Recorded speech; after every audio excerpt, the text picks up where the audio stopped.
The taken stood before me. It was impossible to focus on it, as if it stood in a blind spot caused by a brain tumor and eye disease. It was bleeding shadows like ink underwater, like a cloud of blood from a shark bite. I was terrified. I squeezed the flashlight like my life depended on it, willing it to stop coming any closer. Suddenly something gave, and the light seemed to shine brighter.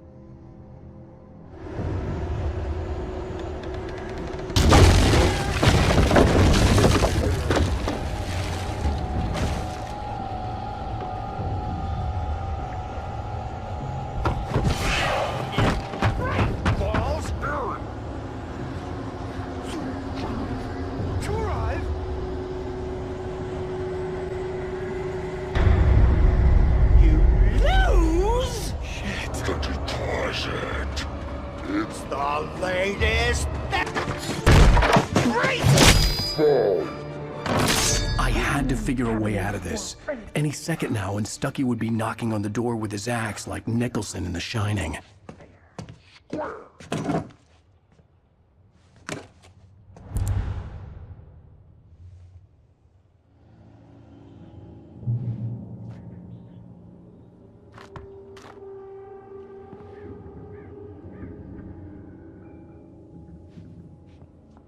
I wasn't about to open the door, as long as I was liable to catch an axe with my forehead. Trying. Walking. It's the latest thing. Incontestably proven health benefits. Let you kill two birds with one stone.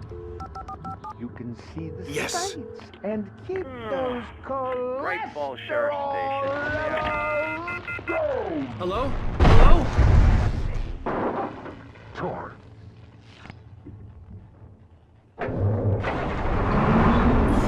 The spat.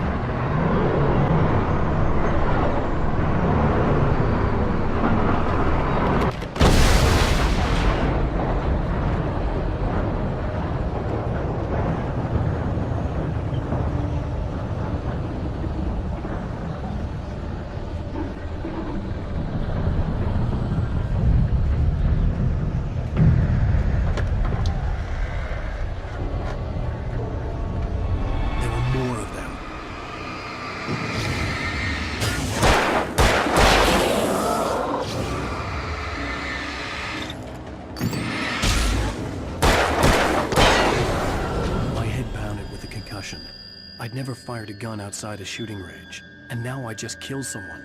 Or something. There were no bodies. They just disappeared. If I was dreaming, it felt real enough to make me sick.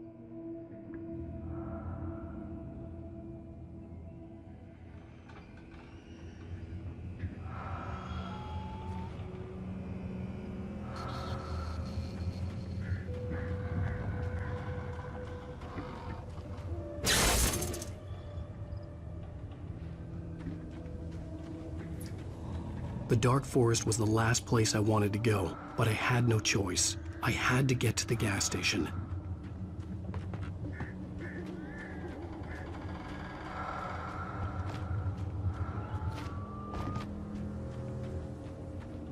Eerie hand-painted graffiti was revealed by my flashlight. Someone had hidden a chest of supplies near it.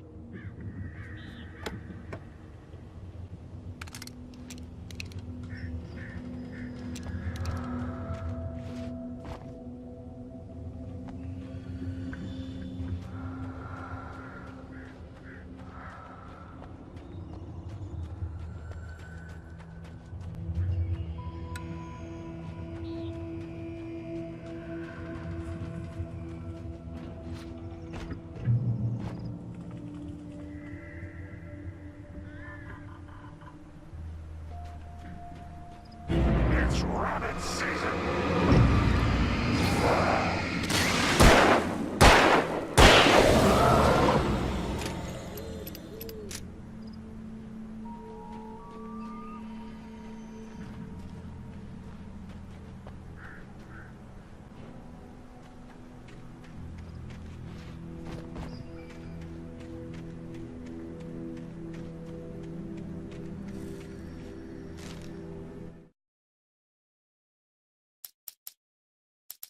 Rose knew she had been gushing, but right now she didn't care. As far as she was concerned, her brief meeting with Alan Wake was literally the high point of her life. She watched as he got in the car with his wife. She was pretty, confident, at ease with Wake. Not like Rose. They were perfect for each other. She'd have given anything to be called their friend.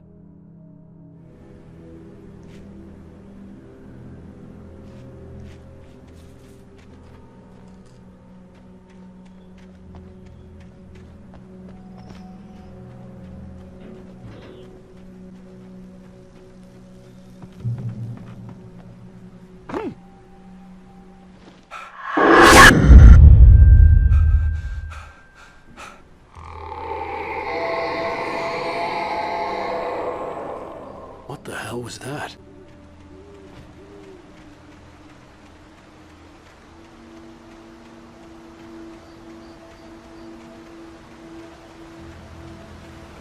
When I saw the river below, something uncoiled itself inside my head. I realized that I'd have to find a way across. I didn't even want to look at the water.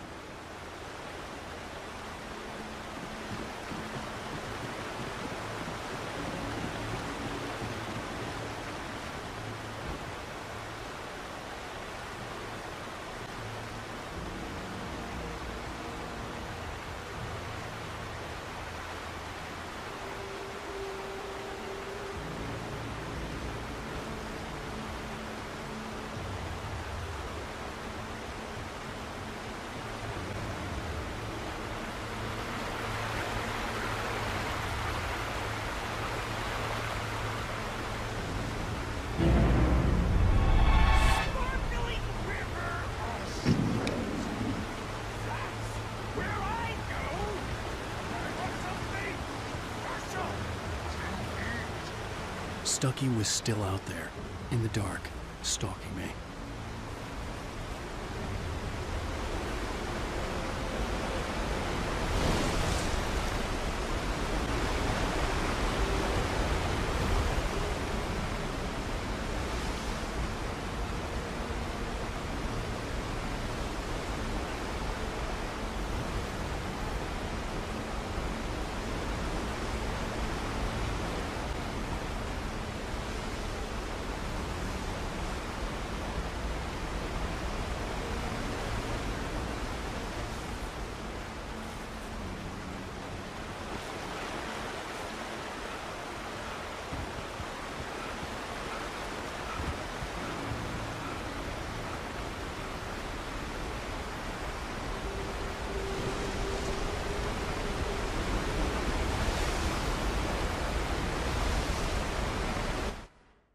Barry Wheeler was bouncing off the walls.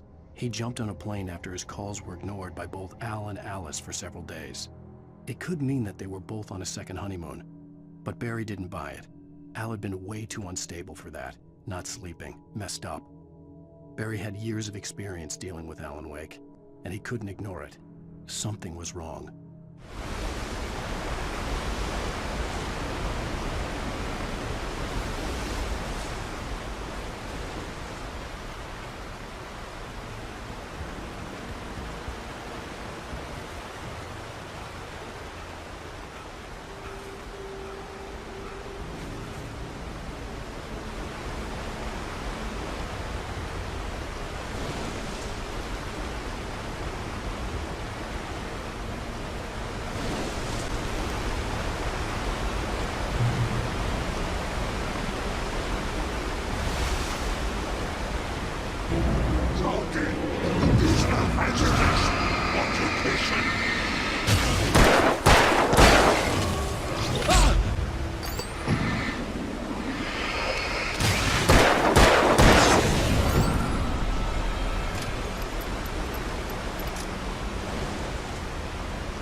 The staircase was broken.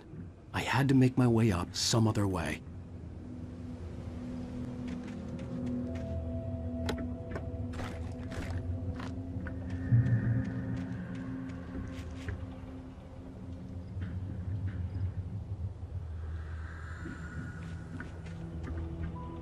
There was no power.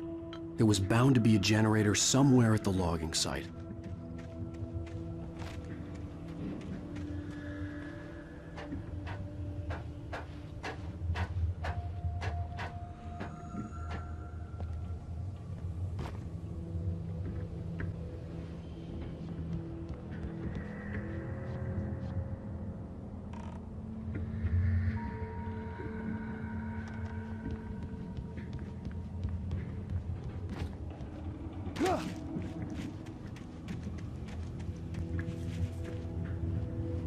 With all this forestry equipment around, there had to be something I could use to reach the top.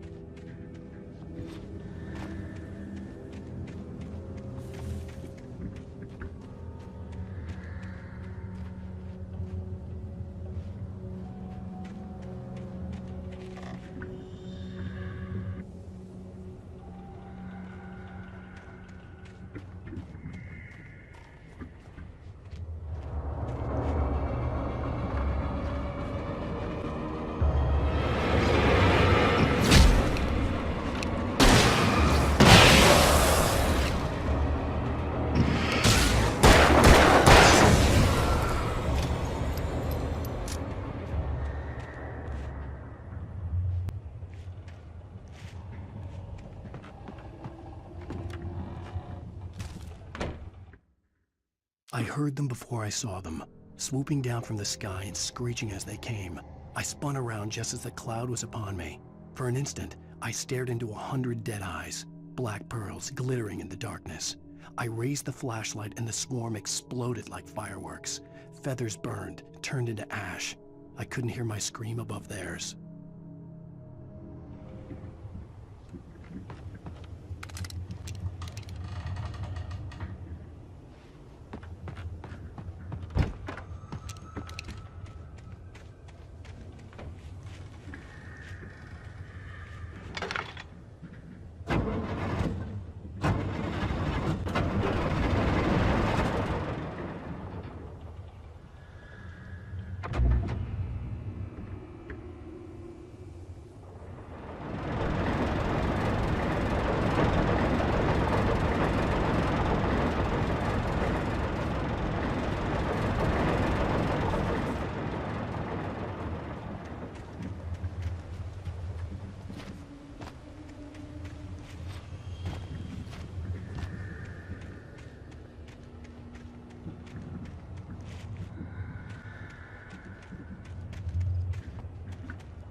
Taken.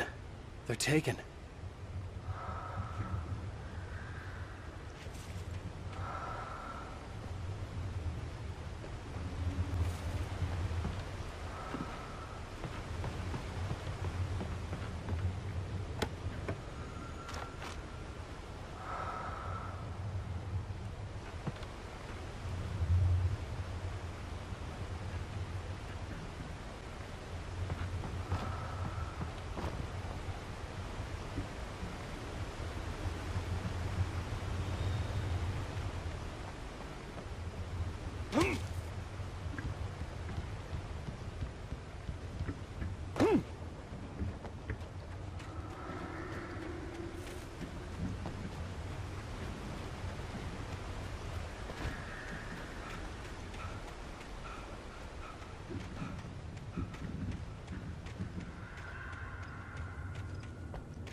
I was just outside for a breath of fresh air, and what a night.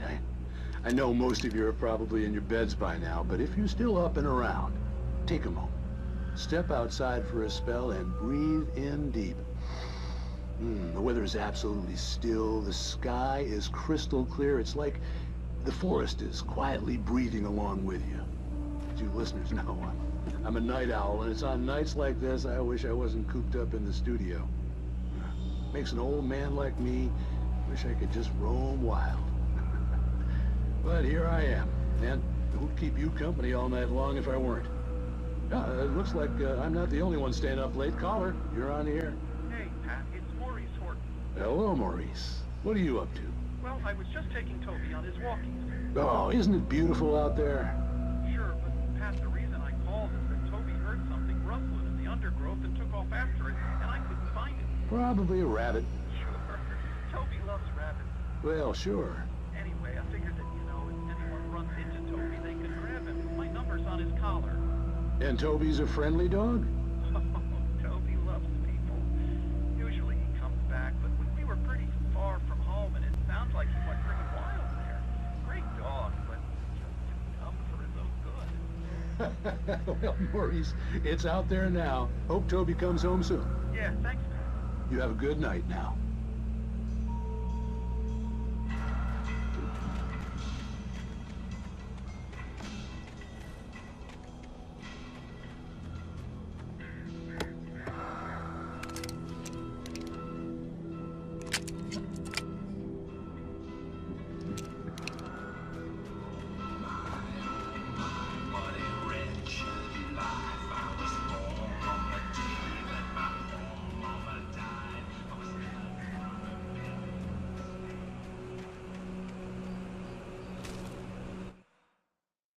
At first, I kept finding the pages as if by accident. The book I couldn't remember was either a terrible and true prophecy or an act of creation that had rewritten the world. I began to hunt the pages feverishly, for they held the answer to the mystery. With it, I could save myself. With it, I could save Alice.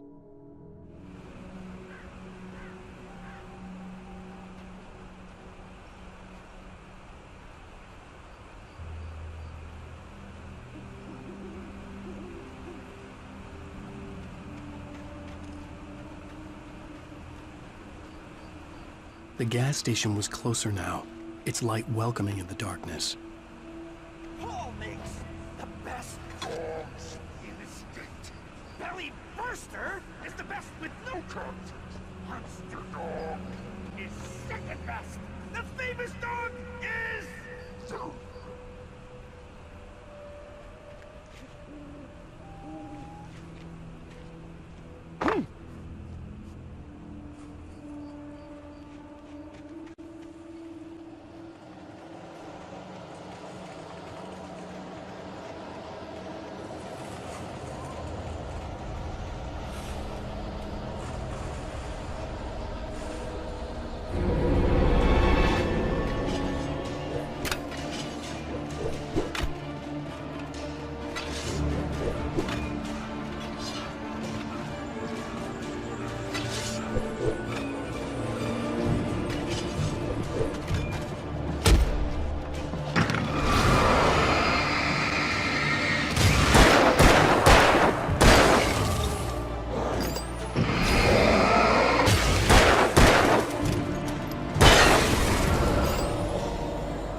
I stepped into the gas station's garage. It was dark and quiet.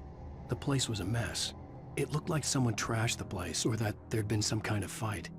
Light spilled into the room through an open door at the back, and I made my way toward it. Without any warning, I was blinded by a bright light. An old portable TV on the shelf had come alive by itself. Impossibly, I could see myself on the screen, talking like a madman.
Magnificent!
Science.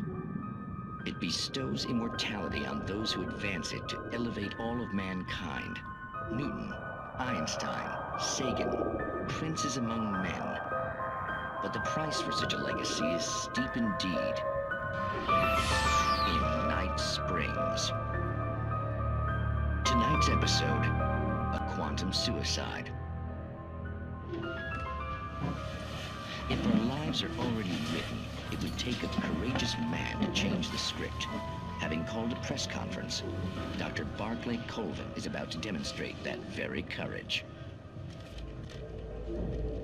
Ladies and gentlemen of the press, I am Dr. Barclay Colvin, and I'm glad so many of you could join me here at the Moorcock Institute.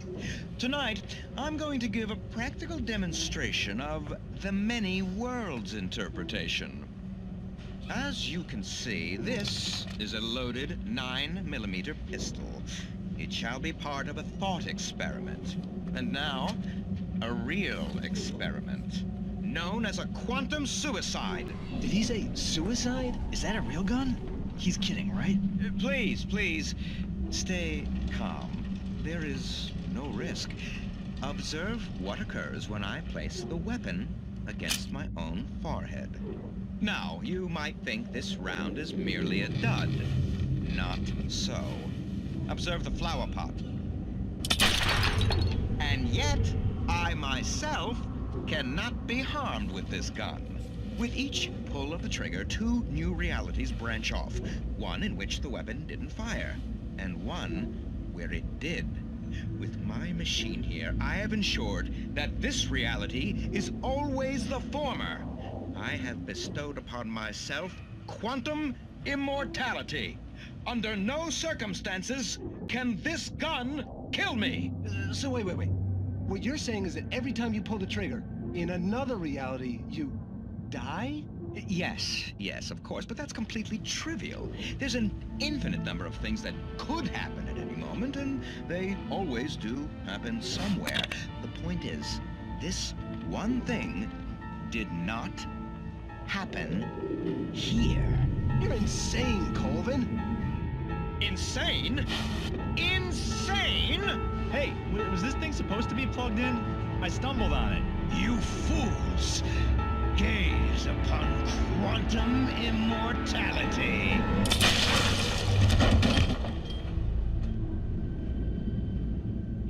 Poor Dr. Colvin, felled by his own hubris or the ignorance of the masses. Perhaps he should have left the crate unopened, the decaying atom unobserved. Curiosity often kills the cat. If night springs.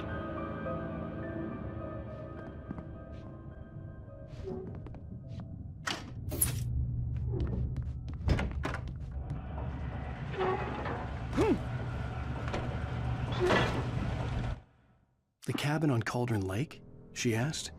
The sheriff looked at me suspiciously. The early morning light flooded through the office windows. I would probably never have gotten out of the woods alive without her help, but I couldn't tell her the truth of what I'd faced the previous night. She'd think I was lying or crazy. She'd lock me up, and she wouldn't help me find Alice.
Stucky's body vanished, leaving behind only a lifetime of nightmares to come. Assuming I'd reached the lights at the gas station alive.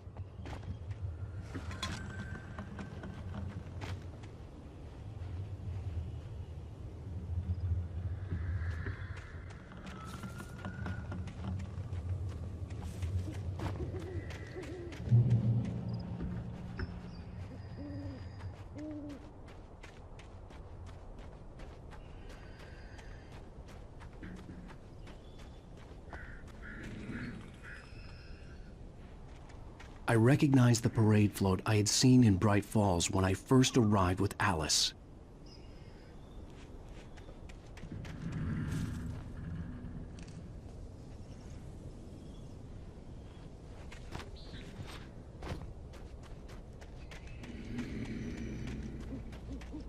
After the insanity I had just experienced in the darkness, the lights of the gas station felt comforting. At least for a moment, the sane world reasserted itself.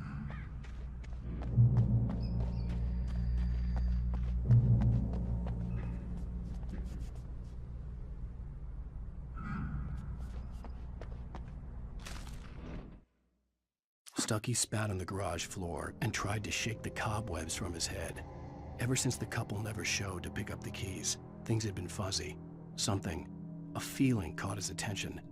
Stucky looked up and stared as his brain tried in vain to process the horror before him. He stumbled back, knocking over a can of oil. A black pool spread across the floor while he struggled for a brief moment, then let go as the unrelenting darkness engulfed him.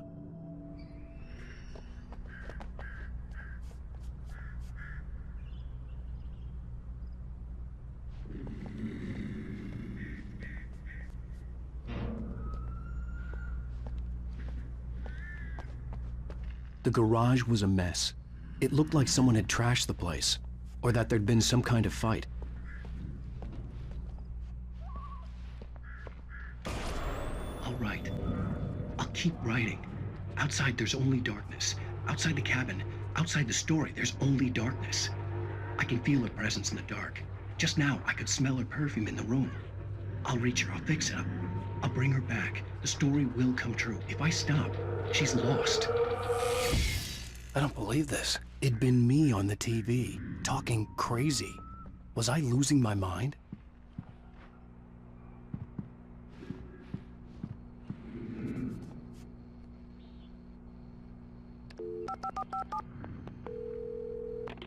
Bright Falls Sheriff Station.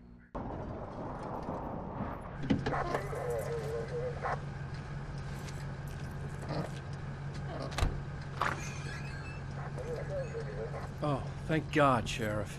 Sheriff Sarah Breaker. You are... I'm Alan Wake, but listen. I was in a car crash. My wife, Alice, she's missing. Calm down, Mr. Wake. We were staying in a cabin on the island, on Cauldron Lake. There's no island on Cauldron Lake. Not since the big eruption in the 70s. Please, I can take you there, okay? You look like you've taken a pretty bad knock to the head.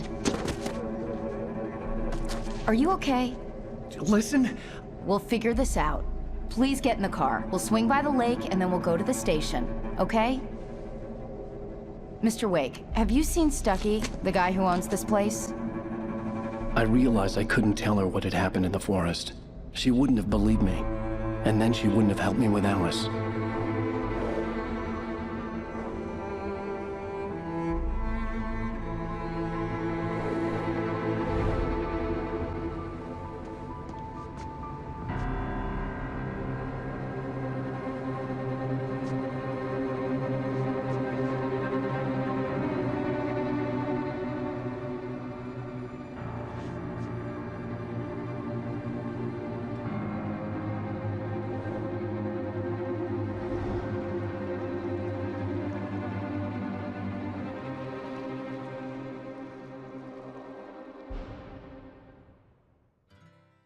Previously on Alan Wake. I came to Bright Falls with my wife, Alice. Thank you for coming here with me. I thought maybe you could write here. I don't want to hear it! God damn it, Alice! Now, she's missing. Alice? Alice? I woke up behind the wheel of a crashed car. I'm missing a week. I was attacked by shadowy men straight from a nightmare. The sheriff took me to the lake Alice and I had stayed at. but the cabinet disappeared.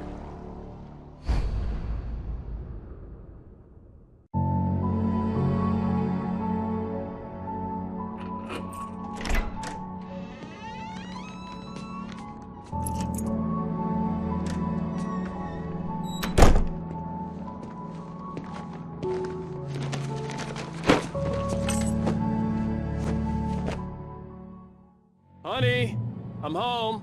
Back here, sweetie. How was it? Worst weather I've ever seen.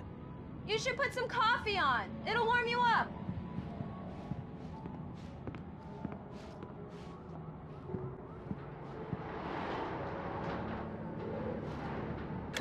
Coffee's on.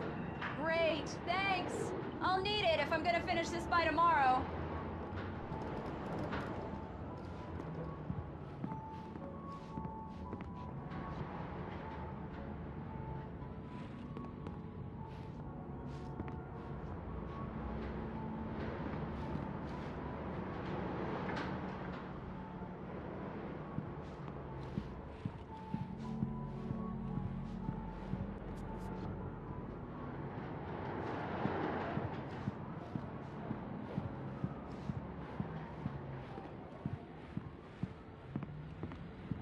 Oh, hey, I just finished those cover mock-ups. They're on your desk. Tell me what you think. No kidding. I didn't think you'd get them done this quickly. On occasion, I can perform all sorts of miracles, my dear. Oh, really? Well, you seemed to think so last night.